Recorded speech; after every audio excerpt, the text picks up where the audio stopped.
Hello everyone, welcome to online classes. दोस्तों, आज की इस वीडियो में हम बात करने वाले हैं डीएलएड फर्स्ट सेमेस्टर के बाल विकास के पेपर के बारे में।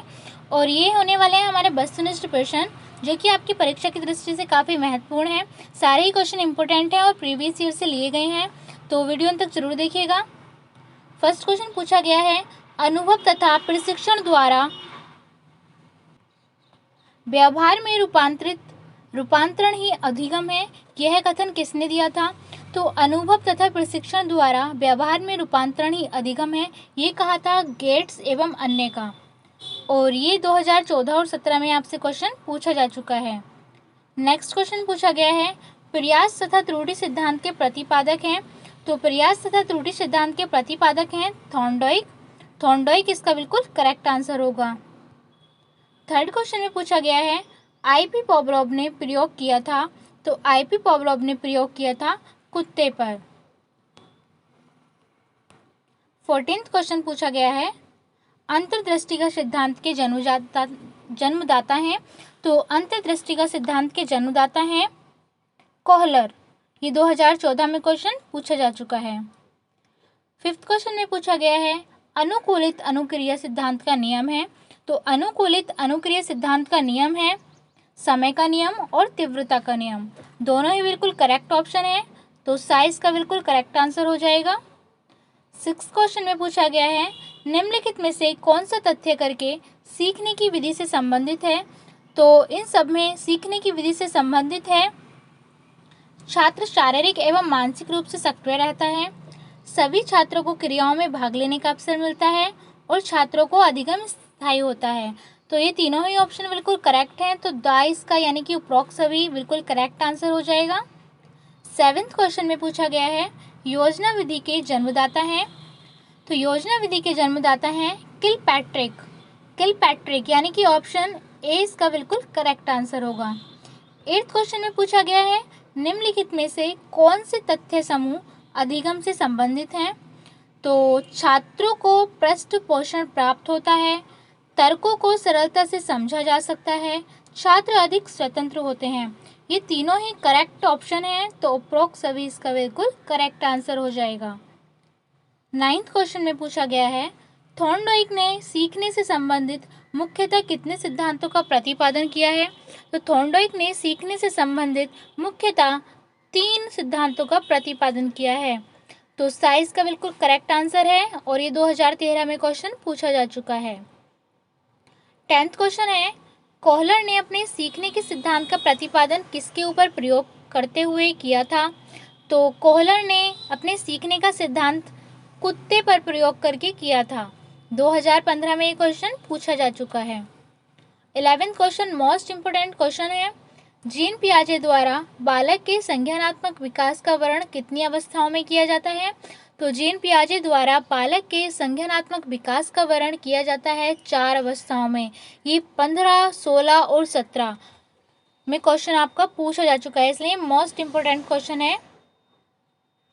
12th क्वेश्चन भी मोस्ट इम्पोर्टेंट क्वेश्चन है, क्योंकि ये लगातार 3 सालों में पूछा जा चुका है। अभ्यास और अनुभव के द्वारा व्यवहार में होने वाला परिवर्तन क्या कहलाता है?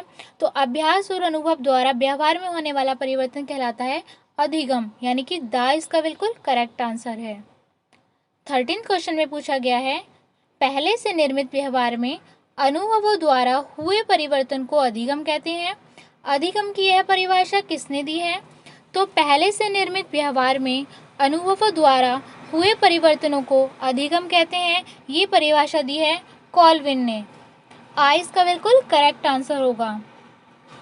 14th क्वेश्चन में पूछा गया है, पुराने ज्ञान तथा अनुभव के द्वारा किसी तथ्य को सीखा जाता है, तो यह अधिगम कहलाता है।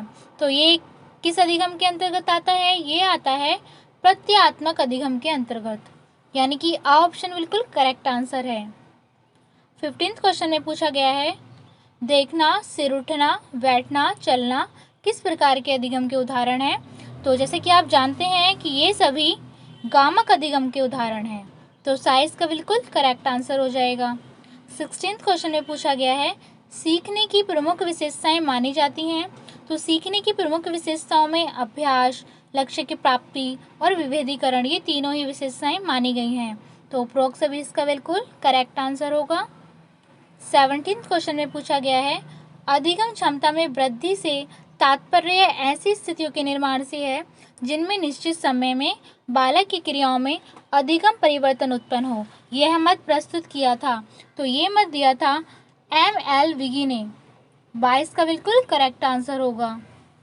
18th क्वेश्चन में पूछा गया है, मानसिक स्वास्थ्य का अर्थ है वास्तविकता के धरातल पर वातावरण से सामंजस्य स्थापित करना। मानसिक स्वास्थ्य की यह परिभाषा किसने दी है? तो मानसिक स्वास्थ्य का अर्थ होता है वास्तविकता की धरातल पर वातावरण से सामंजस्य स्थापित करना। ये परिभाषा दी थी लेडेन ने। आइस का बिल्कुल करेक्ट आंसर होगा।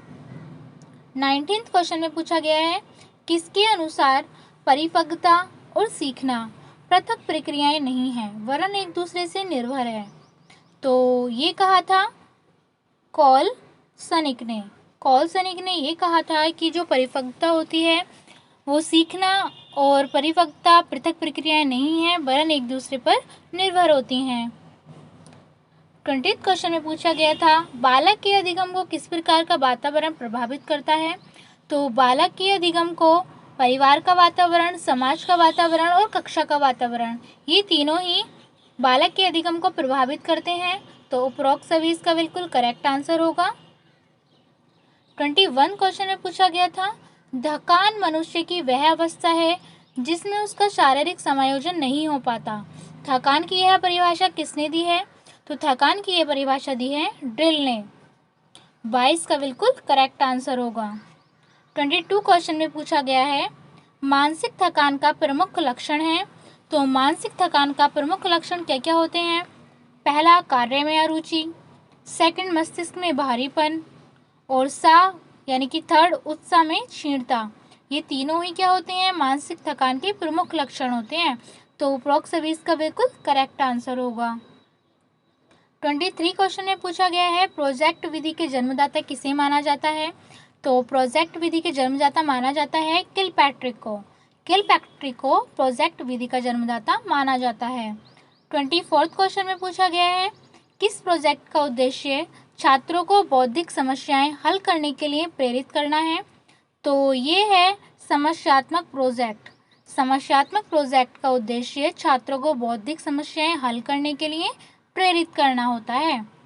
25th क्वेश्चन में पूछा गया है, इनमें से थॉर्नडाइक द्वारा प्रतिपादित अधिगम की मुख्य नियम कौन सा है?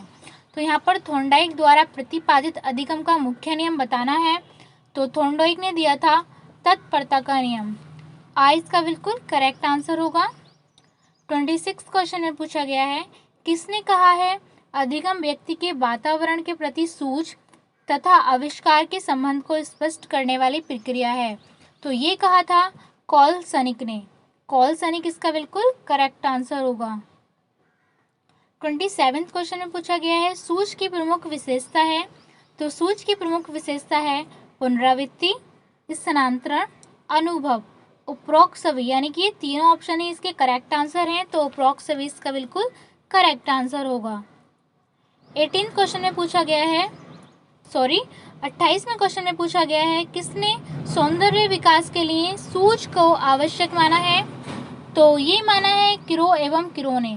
किरो एवं किरो ने माना है कि सौंदर्य विकास के लिए सूझ आवश्यक होता है।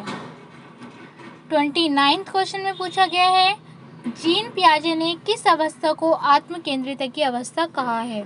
तो जीन पियाजे ने संवेदी गामक अवस्था को आत्म केंद्रित की अवस्था कहा है। तो संवेदी गामक अवस्था इसका बिल्कुल करेक्ट आंसर होगा।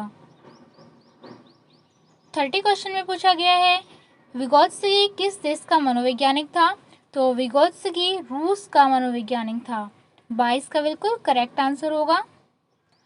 31 क्वेश्चन में पूछा गया है, सीखने हेतु व्रूनर द्वारा विकसित कीर्तिमान कब प्रस्तुत किया गया? सीखने हेतु व्रूनर द्वारा विकसित कीर्तिमान सन 1956 में प्रस्तुत किया गया था। इसका बिल्कुल करेक्ट आंसर है।